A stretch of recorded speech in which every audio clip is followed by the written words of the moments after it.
Ever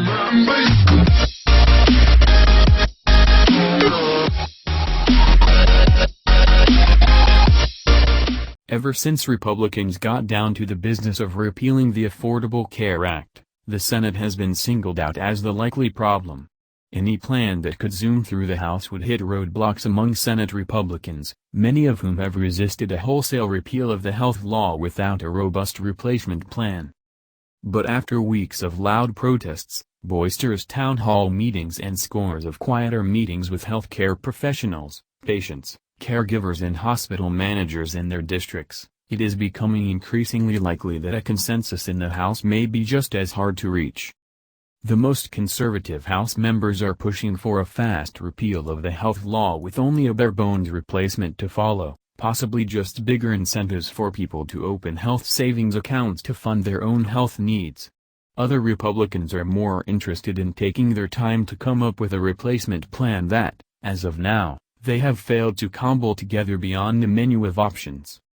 Among the increasingly concerned Republicans are those who represent the 24 congressional districts that Hillary Clinton won in the presidential election, roughly the numerical edge Republicans hold over Democrats in the House, and another dozen in districts that President Barack Obama took in 2012 but President Trump won in November.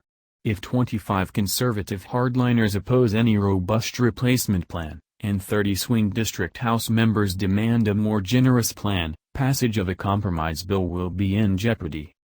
For the first time Republicans need to demonstrate what they are for and not just being against Obamacare, said Doug Heye, who served as the deputy chief of staff to former Representative Eric Cantor of Virginia when he was majority leader.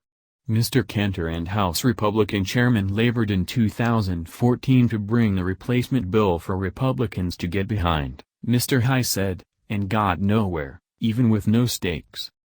Republicans are going to come back to Washington next week and say what they've heard on the ground, at hospitals, at restaurants, at events where people have been concerned about where they go from here, he said.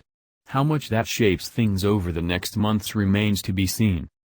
Further, recent polls show increasing enthusiasm for the health law as Americans see its repeal on the horizon. An NBC News, Wall Street Journal poll found last month that more people viewed the law as a good idea than as a bad one for the first time since 2009, when the poll commenced.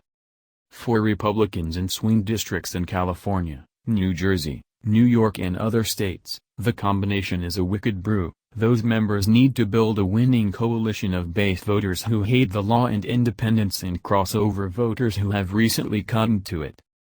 While the 218 votes needed in the House to get the ball rolling remains likely, it is no longer the slam dunk that Republicans had with previous bills to repeal the law, when lawmakers knew their efforts would die in the Senate or on Mr. Obama's desk.